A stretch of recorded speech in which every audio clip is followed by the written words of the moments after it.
ಧೂಪುರ ಅನ್ನೋ ಊರು ಸುಮಾರು ವರ್ಷಗಳಿಂದ ತುಂಬಾ ಶೆಕೆಯಿಂದ ಪರದಾಡ್ತಾ ಇತ್ತು. ರಮೇಶ್ ಭಯಂಕರ ಶೆಕೆಯಲ್ಲೂ ಕೂಡ ಹೊಲದಲ್ಲಿ ಕಷ್ಟಪಟ್ಟು ಕೆಲಸ ಮಾಡ್ತಾ ಇದ್ದ. ಆಗ ಅವನ ಮಗ ಮೋಹನ್ ಅಲ್ಲಿಗೆ ಬಂದು ಹೇಳ್ತಾನೆ, ಅಪ್ಪಾಜಿ, ಅಮ್ಮ ನಿಮ್ಗೆ ತಿನ್ನೋದಕ್ಕೆ ಊಟ, ಕುಡಿಯೋದಕ್ಕೆ ನೀರ್ ಕೂಡ ಕೊಟ್ಟಿದ್ದಾರೆ. ಸರಿಯಾದ ಸಮಯಕ್ಕೆ ಬಂದೆ ಮೋಹನ್. ನನಗೆ ಅವಾಗ್ಲಿಂದ ತುಂಬಾನೇ ಬಾಯಾರಿಕೆ ಆಗ್ತಾ ಇತ್ತು. ಅಪ್ಪಾಜಿ, ನಮ್ಮೂರಲ್ಲಿ ಇಷ್ಟೊಂದು ಬಿಸಿಲಿದೆ ಅಲ್ವಾ, ನಾವ್ಯಾಕೆ ನಮ್ಮ ಹೊಲನ ಮಾರ್ಬಿಟ್ಟು ನಾವ್ಯಾಕೆ ಬೇರೆ ಊರಿಗೆ ಹೋಗ್ಬಾರ್ದು? ಮೋಹನ್, ನೀನ್ ತುಂಬಾನೇ ಚಿಕ್ಕ ಹುಡುಗ, ಇದೆಲ್ಲ ನಿನಗೆ ಅರ್ಥ ಆಗೋದಿಲ್ಲ.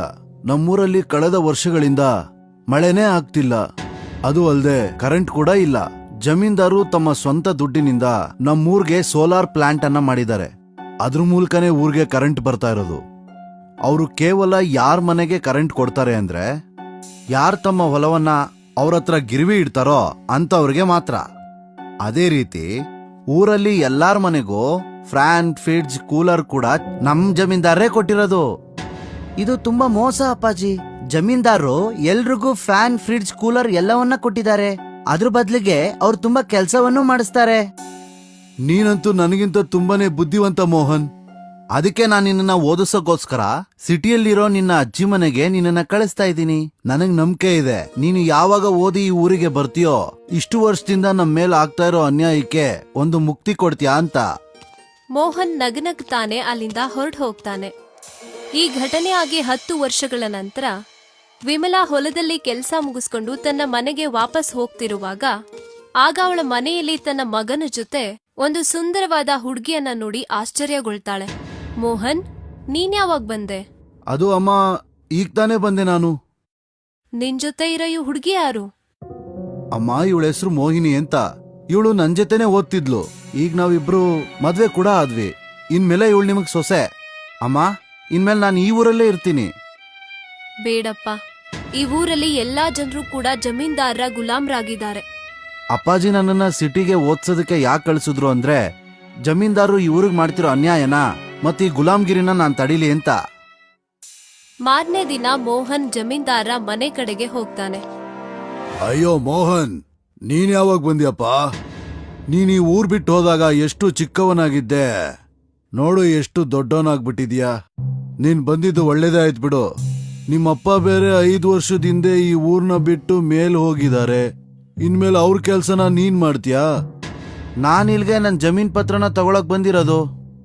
ಈಗ ನೀನೇನ್ ಮಾತಾಡ್ತಿದ್ಯಾ? ನಾನೇನು ಮಾತಾಡ್ತಿಲ್ಲ, ನಿಜಾನ ಹೇಳ್ತಾ ಇರೋದು. ಏ ದಡ್ಡ, ಸಿಟಿಗೋಗಿ ಚೆನ್ನಾಗಿ ಓದಿದೀನಿ ಅಂತ ನಿನಗ್ ನೀನೇ ಲಾಯರ್ ಅಂತ ಅನ್ಕೊಂಡ್ಬಿಟ್ಟಿದ್ಯಾ? ಇದನ್ ಮರಿಬೇಡ. ಈ ಊರಿನ ಬಾವಿ ನಿಮ್ಗೆ ತಣ್ಣೀರ್ನ ಕೊಡೋದಿಲ್ಲ. ಒಂದ್ ವೇಳೆ ನೀನು ಇಲ್ಲಿಂದ ನಿನ್ನ ಜಮೀನ್ ಪತ್ರನ ತಗೊಂಡು ಹೋದ್ರೆ ನಾನ್ ಮಾಡಿರೋ ಸೋಲಾರ್ ಪ್ಲಾಂಟ್ಸ್ ಇಂದ ನಿಮ್ ಮನೆಗ್ ಬರೋ ಕರೆಂಟ್ ನ ಕಟ್ ಮಾಡ್ಬಿಡ್ತೀನಿ. ನಿಮ್ ಮನೆಯಲ್ಲಿರೋ ಕೂಲರ್, ಫ್ಯಾನ್ ಎಲ್ಲಾನು ತಗೊಂಡ್ಬಿಡ್ತೀನಿ. ನಿನ್ ಕೈಲಿ ನಮ್ ಮನೆಗ್ ಬರೋ ಕರೆಂಟ್ ನ ನಿಲ್ಸಕ್ ಆಗೋದಿಲ್ಲ. ಫ್ರಿಡ್ಜ್, ಕೂಲರ್ನ ಕೂಡ ನನ್ ಕೈಲಿಂದ ಕಿತ್ಕೊಳಕ್ ಆಗೋದಿಲ್ಲ. ಯಾಕೆಂದ್ರೆ ನಮ್ಮಪ್ಪ ಎಷ್ಟೋ ವರ್ಷ ನಿನ್ ಗುಲಾಮರಾಗಿ ಕೆಲಸ ಮಾಡಿದ್ದಾರೆ. ಜಮೀನ್ದಾರು ಕೋಪದಿಂದ ಮೋಹನ್ಗೆ ತಮ್ಮ ಹೊಲದ ಕಾಗದ ಪತ್ರವನ್ನ ಕೊಡ್ತಾ ಹೇಳ್ತಾನೆ, ಹೋಗು, ಇನ್ಮೇಲೆ ನಿನ್ ಹೊಲ ನಿಂದೆ. ಮೋಹನ್ ಖುಷಿಯಿಂದ ಅಲ್ಲಿಂದ ಹೊರಟು ಹೋಗ್ತಾನೆ. ಮೋಹನ್ ಅಲ್ಲಿಂದ ಹೋಗ್ತಾ ಇದ್ದ ಹಾಗೇನೆ ಜಮೀನ್ದಾರ ಜೊತೆ ಇರುವ ಬಲರಾಮ ಹೇಳ್ತಾನೆ, ಇದೇನಿದು ಜಮೀನ್ದಾರ್ರೆ, ನೀವು ಇಷ್ಟು ಸುಲಭವಾಗಿ ನಿಮ್ಮ ಸೋಲನ್ನ ಒಪ್ಕೋಬಿಟ್ರಾ? ಹೀಗೆ ಬಿಟ್ರೆ ಈ ಹುಡುಗ ಊರಿನೆಲ್ಲ ಜಮೀನ ಕಿತ್ಕೋಬಿಡ್ತಾನೆ. ನೀನ್ ಚಿಂತೆ ಮಾಡ್ಬೇಡ ಬಲರಾಮ್, ಮುಂದೆ ಮುಂದೆ ನೋಡ್ತಾ ಇರು ಏನೇನ್ ಮಾಡ್ತೀನಿ ಅಂತ. ಮಾರನೇ ದಿನ ಮೋಹನ್ ಅವನ ಹೆಂಡತಿ ಮೋಹಿನಿ ಜೊತೆ ಮನೇಲಿ ಕೂತು ಮಾತಾಡ್ತಿರುವಾಗ ಆಗ ಅಲ್ಲಿಗೆ ಜಮೀನ್ದಾರ್, ಬಲರಾಮ್ ಮತ್ತೆ ಕೆಲವರು ಅಲ್ಲಿಗೆ ಬರ್ತಾರೆ. ಜಮೀನ್ದಾರ್ರೆ, ನೀವ್ ಇಲ್ಲೇನ್ ಮಾಡ್ತಾ ಇದ್ದೀರಾ? ಜಮೀನ್ದಾರ ಕೋಪಗೊಂಡು ಬಲರಾಮ್ಗೆ ಹೇಳ್ತಾನೆ, ಏನ್ ನೋಡ್ತಿದ್ಯಾ ಬಲರಾಮ್? ಮೋಹನ್ ಮನೇಲಿರೋ ಫ್ರಿಡ್ಜು ಮತ್ತೆ ಕೂಲರ್ನ ತಗೊಂಡೋಗು. ಮತ್ತೆ ಇವ್ರ ಮನೆಗೆ ಬರ್ತಾ ಇರೋ ಕರೆಂಟ್ ನ ಕೂಡ ಕಟ್ ಮಾಡ್ಬಿಡು. ಅದು ಅಲ್ದೆ ಇವನ್ ಜಮೀನ್ಗೆ ಟ್ಯೂಬಲ್ಲಿಂದ ನೀರ್ ಬರ್ತಾ ಇದೆ. ಆ ಟ್ಯೂಬ್ ಆನ್ ಮಾಡೋದಕ್ಕೂ ನನ್ ಕರೆಂಟ್ ನ ಬಳಸ್ತಾ ಇರೋದು.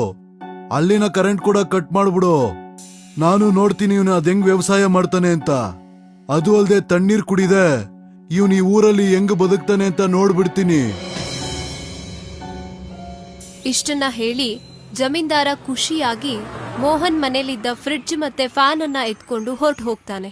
ಮೋಹನ್ ಅಮ್ಮ ವಿಮಲಾ ಅತ್ತುಕೊಂಡು ತನ್ನ ಮಗನ ಹತ್ರ ಹೇಳ್ತಾಳೆ, ಈಗ್ಲೂ ಕಾಲ ಮಿಂಚಿಲ್ಲ. ಆ ಹೊಲದ ಕಾಗದ ಪತ್ರವನ್ನ ಜಮೀನ್ದಾರ್ಗೆ ಕೊಟ್ಟು, ಮಗನೇ, ನನ್ಗೆ ವಯಸ್ಸಾಗಿರೋ ಕಾಲದಲ್ಲಿ ಶೆಕೆನ ತಡ್ಕೊಳ್ಳೋದಕ್ಕಾಗೋದಿಲ್ಲ. ತನ್ನ ತಾಯಿ ಮಾತನ್ನ ಕೇಳಿ ಮೋಹನ್ ಕಣ್ಣಲ್ಲಿ ನೀರ್ ಬರೋದಕ್ಕೆ ಶುರುವಾಗುತ್ತೆ. ಮತ್ತೆ ಅವನು ಊರಿಂದ ಸ್ವಲ್ಪ ದೂರ ಹೋಗಿ ಒಂದ್ ಕಡೆ ಕೂತ್ಕೊಂಡ್ ಬಿಡ್ತಾನೆ. ಆಗ ಅಲ್ಲಿಗೊಬ್ಬ ಗುಜರಿ ಅವನು ಬರ್ತಾನೆ. ಮತ್ತೆ ಅಲ್ಲಿ ಕೆಟ್ಟೋಗಿರೋ ಫ್ರಿಡ್ಜ್ ಅನ್ನ ಬಿಸಾಕಿ ಹೋಗ್ತಾ ಇರ್ತಾನೆ. ಏನಾಯ್ತಣ್ಣ, ಈ ಫ್ರಿಡ್ಜ್ನಾಕೆ ಬಿಸಾಕ್ತಾ ಇದ್ದೀರಾ? ಈ ಫ್ರಿಡ್ಜ್ ಎಷ್ಟೋ ವರ್ಷದಿಂದ ಜಮೀನ್ದಾರ್ ಮನೆ ಹತ್ರ ಬಿದ್ದಿತ್ತು. ಜಮೀನ್ದಾರರು ಇದನ್ನ ಊರಾಚೆ ಬಿಸಾಕು ಅಂತ ನಂಗೆ ಹೇಳಿದ್ರು. ಇಷ್ಟನ್ನ ಹೇಳಿ ಗುಜ್ರಿಯವನು ಅಲ್ಲಿಂದ ಹೊರಟು ಹೋಗ್ತಾನೆ. ಮೋಹನ್ ಕೆಟ್ಟೋಗಿರುವಂತ ಫ್ರಿಡ್ಜ್ ಅನ್ನ ತನ್ನ ಮನೆಗೆ ತಗೊಂಡ್ ಬರ್ತಾನೆ. ಈ ಫ್ರಿಡ್ಜ್ ಕೆಟ್ಟೋಗಿದೆ ಅಲ್ವೇನ್ರಿ? ಮೋಹನ್ ಎಲ್ಲಾ ವಿಷಯನೂ ತನ್ನ ಹೆಂಡತಿಗೆ ತಿಳಿಸಿ ಹೇಳ್ತಾನೆ. ಇದನ್ನ ನಾನ್ ಸರಿ ಮಾಡ್ತೀನಿ. ಸಿಟಿಲಿ ನಾನು ಇದ್ರ ಬಗ್ಗೆನೂ ಓದಿದ್ದೀನಿ. ಮೋಹನ್ ಹಗಲು ರಾತ್ರಿ ಅನ್ನದೆ ಆ ಫ್ರಿಡ್ಜ್ ಅನ್ನ ಸರಿ ಮಾಡ್ಕೊಂಡು ಕೂತ್ಕೋತಾನೆ. ಕೆಲವು ದಿನಗಳಾದ್ಮೇಲೆ ಆ ಕೆಟ್ಟೋಗಿರೋಂತ ಫ್ರಿಡ್ಜ್ ಮತ್ತೆ ರೆಡಿ ಆಗುತ್ತೆ.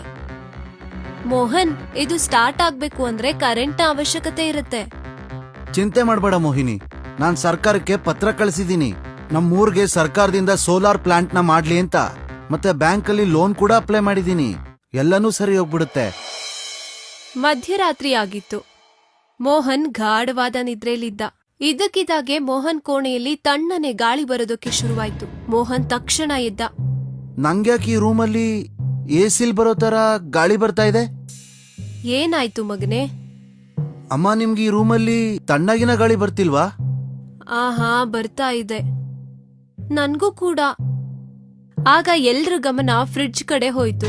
ಫ್ರಿಡ್ಜ್ ಒಳಗಿನ ಆ ದೃಶ್ಯವನ್ನ ನೋಡಿ ಅವ್ರ ಎಲ್ರ ಕಣ್ಣಲ್ಲೂ ಆಶ್ಚರ್ಯ ತುಂಬ್ಕೊಂಡ್ಬಿಡ್ತು. ಫ್ರಿಡ್ಜ್ ಒಳಗಡೆ ಮಂಜಿನ ಗಡ್ಡೆ ತುಂಬಿಕೊಂಡಿರುವಂತ ಒಂದು ಊರು ಕಾಣಿಸ್ತಾ ಇತ್ತು. ಅಲ್ಲಿಂದ ತಣ್ಣನೆ ಗಾಳಿ ಮೋಹನ್ ರೂಮ್ ಕಡೆ ಬರ್ತಾ ಇತ್ತು. ಇದು ಹೀಗಾಗೋದಕ್ಕೆ ಹೇಗ್ ಸಾಧ್ಯ?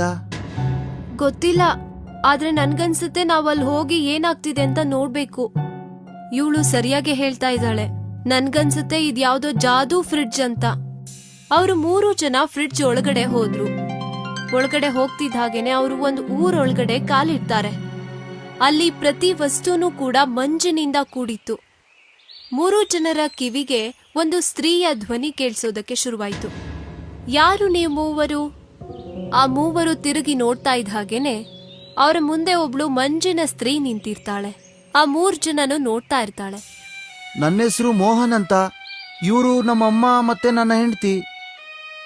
ಇಷ್ಟನ್ನ ಹೇಳ್ತಾ ಮೋಹನ್ ನಡೆದಿರೋ ಎಲ್ಲಾ ಘಟನೆನೂ ಆ ಹೆಂಗಸಿಗೆ ಹೇಳ್ತಾನೆ. ಓ, ಹಾಗಾದ್ರೆ ಇದ್ರ ಅರ್ಥ ನೀವು ಮೂವರು ನಿಮ್ಮ ಊರಿಗೆ ತಗ್ಲಿರೋ ಶಾಪವನ್ನ ಸರಿ ಮಾಡ್ಬೋದು. ನನಗೆ ನಿಮ್ ಮಾತು ಸ್ವಲ್ಪನೂ ಅರ್ಥ ಆಗ್ಲಿಲ್ಲ. ನಡೀರಿ, ಮಂಜಿನಿಂದ ಕೂಡಿರೋ ನಮ್ಮ ಊರಿನ ಮುಖ್ಯಸ್ಥರನ್ನ ನಿಮ್ಗೆ ಭೇಟಿ ಮಾಡಿಸ್ತೀನಿ. ಅವರೇ ನಿಮ್ಗೆ ಹೇಳ್ತಾರೆ ನಿಮ್ಮ ಊರಲ್ಲಿ ಯಾಕಷ್ಟು ಸೆಕೆ ಇದೆ, ಯಾಕೆ ಮಳೆ ಬರ್ತಾ ಇಲ್ಲ ಅನ್ನೋ ರಹಸ್ಯವನ್ನ. ಮೋಹನ್ ಆ ಹೆಂಗಸಿನ ಜೊತೆ ಒಂದು ಮಂಜುಗಟ್ಟಿರೋ ದೊಡ್ಡ ಮನೆಗೆ ಹೋಗ್ತಾನೆ. ಮುಖ್ಯಸ್ಥರೇ, ಇವರು ದೂಪುರದಿಂದ ಬಂದಿದ್ದಾರೆ. ನೀನೀಗ ಎಲ್ಲಿ ನಿಂತಿದೀಯೋ ಇದು ಬೇರೆನೇ ಊರು ಮೋಹನ್. ಇದನ್ನ ನೀನು ಮಾಯದ ಊರು ಅಂತನೂ ಕರಿಬಹುದು. ನೀನು ಯಾವ ಗುಹೆಯಿಂದ ಬಂದಿದೀಯೋ ಆ ಗುಹೆಯ ದ್ವಾರ 1000 ವರ್ಷದಿಂದ ಬಂದಾಗಿತ್ತು. ಎಷ್ಟೋ ವರ್ಷದಿಂದ ನಮ್ಮೂರಿನ ಒಬ್ಬ ಮಂಜಿನ ಮನುಷ್ಯ ಈ ಗುಹೆಯ ದ್ವಾರವನ್ನ ಒಡೆದಾಕಿದ್ದ. ಅವನು ಈ ಗುಹೆ ಒಳಗೆ ಏನಿದೆ ಅಂತ ನೋಡ್ಬೇಕು ಅಂತ ಅನ್ಕೊಂಡಿದ್ದ. ಯಾವಾಗ ಅವನು ಗುಹೆ ದ್ವಾರವನ್ನ ಒಡೆದಾಕಿ ಅದ್ರೊಳಗಡೆ ಹೋಗ್ತಾನೋ ಅವನು ಅಲ್ಲಿಂದ ಇನ್ನೊಂದೂರಿಗೆ ಬಂದ್ಬಿಡ್ತಾನೆ. ಆ ಸಮಯದಲ್ಲಿ ನಿಮ್ಮೂರಲ್ಲಿ ಚೆನ್ನಾಗೇ ಮಳೆ ಬರ್ತಿತ್ತು. ಮತ್ತೆ ನಿಮ್ಮ ಪೂರ್ತಿ ಊರು ಹಚ್ಚ ಹಸಿರಾಗಿ ತುಂಬಿತ್ತು. ಆ ಮಂಜಿನ ಮನುಷ್ಯನ ನೋಡಿ ನಿಮ್ಮೂರಿನ ಮುಖ್ಯಸ್ಥ ಪೂರ್ತಿಯಾಗಿ ಭಯಪಟ್ಟಿದ್ದ. ಅವನು ನಮ್ಮೂರಿನ ಮಂಜಿನ ಮನುಷ್ಯನನ್ನ ಒಂದು ಫ್ರಿಡ್ಜ್ ಒಳಗಡೆ ಕೂಡಾಕಿದ್ದ. ಮತ್ತೆ ಆ ಫ್ರಿಡ್ಜ್ ಅನ್ನ ಒಂದು ಗೋಡೌನ್ ಒಳಗಡೆ ಬಂಧಿಸಿಟ್ಟಿದ್ದ. ಆ ಮಂಜಿನ ಮನುಷ್ಯ ಆ ಫ್ರಿಡ್ಜ್ ಒಳಗಡೆನೆ ತನ್ನ ಜೀವನನ ಬಿಟ್ಬಿಟ್ಟ. ಆದ್ರೆ ಅವನ್ ಸಾಯೋದಕ್ಕಿಂತ ಮುಂಚೆ ನಿಮ್ಮೂರ್ಗೆ ಅವನು ಶಾಪ ಕೊಟ್ಟ. ಯಾವ ಊರಿನ ಜನರು ಅವನ್ನ ನೋಡಿ ಭಯಪಟ್ಟು ಫ್ರಿಡ್ಜ್ ಒಳಗಡೆನೆ ಬಂಧಿಸಿಟ್ರೋ ಅದೇ ಊರಿನ ಜನರು ತಮ್ಮ ಪೂರ್ತಿ ಜೀವನನ ಭಯ ಪಟ್ಟೆ ನಡೆಸ್ಲಿ ಅಂತ. ಅವತ್ತಿಂದ ನಿಮ್ಮೂರ್ಗೆ ಪೂರ್ತಿಯಾಗಿ ಮಳೆ ಬರೋದೇ ನಿಂತೋಯ್ತು. ಮತ್ತೆ ಭಯಂಕರವಾದ ಬಿಸಿಲು ಶುರುವಾಯ್ತು. ಇವಾಗ ಗೊತ್ತಾಯ್ತು ಆ ಗುಹೆ ಒಳಗಿಂದ ನಮ್ಮೂರಿನ ದ್ವಾರ ಓಪನ್ ಆಗುತ್ತೆ ಅಂತ. ಬಹುಶಃ ನನ್ ಬಳಿ ಇರೋ ಫ್ರಿಡ್ಜ್ ಅಲ್ಲಿ ಆ ಮನುಷ್ಯ ಜೀವ ಬಿಟ್ಟಿರ್ಬೇಕು. ಅದಕ್ಕೆ ಆ ಫ್ರಿಡ್ಜಿನ ದ್ವಾರದಿಂದ ನಮ್ ಪೂರ್ತಿ ಕುಟುಂಬ ಇಲ್ಲಿ ಬಂದಿದ್ದು. ಮತ್ತೆ ಆ ಮಂಜಿನ ಮನುಷ್ಯ ಕೊಟ್ಟಿರೋ ಶಾಪದಿಂದಾನೇ ನಮ್ಮೂರಿನ ಜನರು ಜಮೀನ್ದಾರರಿಗೆ ಭಯ ಪಟ್ಕೊಂಡಿರೋದು. ನೀನು ಸರಿಯಾಗೇ ಹೇಳಿದೆ ಮೋಹನ್. ಬಹುಶಃ ನೀನು ಅದೇ ದ್ವಾರದಿಂದ ಇಲ್ಲಿಗೆ ಬಂದಿರೋದು ಅನ್ಸುತ್ತೆ. ಮತ್ತೆ ಆ ದ್ವಾರದೊಳಗಡೆ ಯಾರು ಬರ್ಬೋದು ಅಂತಂದ್ರೆ ಬೇರೆಯವ್ರಿಗೆ ಒಳ್ಳೇದ್ ಬಯಸೋದವ್ರಿಗೆ ಮಾತ್ರ ಸಾಧ್ಯ. ನೀನು ನಿಮ್ ಊರಿನ ಜನರು ಮನ್ಸಲ್ಲಿರೋ ಭಯನ ನಿನ್ ಕೈಯಾರೆ ಮುಕ್ತಿಗೊಳಿಸು. ಮತ್ತೆ ಅವ್ರ ಮನ್ಸಿಗೆ ಧೈರ್ಯನೂ ತುಂಬಿಸು. ಹಾಗ್ ಮಾಡಿದ್ರೇನೆ ಶಾಪ ಸಮಾಪ್ತಿಯಾಗೋದು. ಆದ್ರೆ ಜಮೀನ್ದಾರು ಊರಿನ ಜನರ ಮನ್ಸಲ್ಲಿ ಪೂರ್ತಿಯಾಗಿ ಭಯನ ತುಂಬಿಸಿದ್ದಾರೆ. ನೀನೇ ಆ ಭಯನ ಓಡ್ಸೋದಕ್ಕೆ ಸಾಧ್ಯ. ಯಾಕೆಂದ್ರೆ ನಮ್ಮ ಈ ಮಂಜಿನ ಊರಲ್ಲಿ ಎಷ್ಟೋ ವರ್ಷದಿಂದ ಈ ಭವಿಷ್ಯದ ಬಗ್ಗೆ ಕೇಳ್ತಾ ಇದ್ದೀನಿ. ಈ ಭೂಮಿಲಿರೋ ಒಬ್ಬ ಮನುಷ್ಯ ಈ ಊರಿಗೆ ತನ್ನ ಹೆಂಡತಿ ಮತ್ತೆ ಅವರ ಅಮ್ಮನ ಜೊತೆಗೆ ಇಲ್ಲಿಗೆ ಕರ್ಕೊಂಡ್ ಬರ್ತಾನೋ ಅವನ್ ಮಾತ್ರನೇ ನಮ್ಮ ಮಂಜಿನ ಮನುಷ್ಯ ಕೊಟ್ಟಿರೋ ಶಾಪನ ಮುಕ್ತಿಗೊಳಿಸೋದಕ್ ಸಾಧ್ಯ. ಅದು ನೀನೇ ಮೋಹನ್. ಮಂಜನಗಡ್ಡೆಯ ಮುಖ್ಯಸ್ಥರ ಮಾತು ಕೇಳಿ ಮೋಹನ್ ತನ್ನ ತಾಯಿ ಮತ್ತೆ ಹೆಂಡತಿಯನ್ನ ಕರೆದುಕೊಂಡು ಒಂದು ಗುಹೆ ಒಳಗಡೆ ಹೊರಟೋಗ್ತಾನೆ. ಆ ಕ್ಷಣನೇ ಅವರು ಅವರ ಮನೆ ಒಳಗಡೆ ಹೊರಟೋಗ್ತಾರೆ. ಮೋಹನ್ ಸೀದಾ ಊರಿನ ಕಡೆ ಹೋಗ್ತಾನೆ. ಮತ್ತೆ ಊರಿನ ಎಲ್ಲಾ ಜನರನ್ನು ಒಟ್ಟುಗೂಡಿಸಿ ನಡೆದಿರೋ ಎಲ್ಲಾ ಘಟನೆನೂ ಹೇಳ್ತಾನೆ. ಊರಿನ ಜನರೇ, ನನ್ ಮಾತ್ನ ನಂಬಿ ಆ ಜಮೀನ್ದಾರರಿಗೆ ಗುಲಾಮರಾಗಿರೋದನ್ನ ನಿಲ್ಸಿ. ನಿಮ್ ಜಮೀನ್ ಪತ್ರನ ವಾಪಸ್ ಕೇಳಿ. ನೀವ್ ಹೀಗ್ ಮಾಡಿದ್ ಮರುಕ್ಷಣನೇ ಖಂಡಿತ ಈ ಊರಿಗೆ ಮಳೆ ಬರುತ್ತೆ. ನಾವು ನಿಮ್ ಮೇಲೆ ಹೇಗೆ ನಂಬಿಕೆ ಇಡೋದು ಮೋಹನ್? ದಯವಿಟ್ಟು ನನ್ನ ನಂಬಿ. ದಯವಿಟ್ಟು ಜಮೀನ್ದಾರರ ಹತ್ರ ನಿಮ್ ಜಮೀನ್ ಪತ್ರಗಳನ್ನ ವಾಪಸ್ ಕೇಳಿ. ಮತ್ತೆ ನೀವೆಲ್ರೂ ನನ್ ಜೊತೆ ಬಂದು ಸರ್ಕಾರಕ್ಕೆ ಅವನ್ ವಿರುದ್ಧ ಕೇಸ್ ಫೈಲ್ ಮಾಡೋಣ. ಆಗ ಅಲ್ಲಿದ್ದ ವೃದ್ಧ ಹೇಳ್ತಾನೆ, ನನಗನ್ಸುತ್ತೆ ನಾವೆಲ್ರೂ ಮೋಹನ್ ಮಾತನ್ನ ಕೇಳಲೇಬೇಕು ಅಂತ. ಆಗ ಊರಿನ ಎಲ್ಲಾ ಜನರು ಸೇರ್ಕೊಂಡು ಜಮೀನ್ದಾರರ ಮನೆ ಕಡೆ ಹೋಗ್ತಾರೆ. ಈ ಊರಿನ ಎಲ್ಲಾ ಜನರು ತಮ್ಮ ಜಮೀನ್ ಪತ್ರನ ಈಸ್ಕೊಳ್ಳೋದಕ್ಕೆ ಬಂದಿದ್ದಾರೆ ಜಮೀನ್ದಾರ್ರೆ. ಸೋಲಾರ್ ಪ್ಲಾನೆಟ್ ನಂದು ಅಂತ ಗೊತ್ತಿದ್ರು ಪತ್ರ ಕೇಳೋದಕ್ ಬಂದಿದ್ದೀರಾ ನೀವು? ನಾವ್ ನಿಮ್ಗೆ ನೀರು ಕರೆಂಟ್ ಎಲ್ಲವನ್ನ ಬಂದ್ ಮಾಡ್ಬಿಡ್ತೀನಿ. ಈಗ ನೀವೇನು ಮಾತಾಡದೆ ಅವ್ರಿಗೆ ಪತ್ರನ ವಾಪಸ್ ಕೊಡಿ. ಜಮೀನ್ದಾರ್ ಇಷ್ಟೂ ಜನನ ಒಟ್ಟಿಗೆ ನೋಡಿ ಭಯಪಟ್ಟ. ತಕ್ಷಣ ಎಲ್ಲಾ ಜನರ ಕಾಗದ ಪತ್ರಗಳನ್ನ ವಾಪಸ್ ಕೊಟ್ಟ. ತಕ್ಷಣ ಅಲ್ಲಿಗೆ ಒಂದು ಪೊಲೀಸ್ ಜೀಪ್ ಬಂತು. ಮೋಹನ್ ಇನ್ಸ್ಪೆಕ್ಟರ್ನ ನೋಡ್ಕೊಂಡು ಹೇಳ್ತಾನೆ, ಇನ್ಸ್ಪೆಕ್ಟರ್ ಸರ್, ಈ ಜಮೀನ್ದಾರನ್ನ ಜೈಲ್ಗೆ ಹಾಕಿ. ಅವ್ರ ಜೊತೆ ಈ ಬಲರಾಮನು ಕೂಡ ಜೈಲ್ಗೆ ಹಾಕಿ. ಪೊಲೀಸರು ಜಮೀನ್ದಾರ್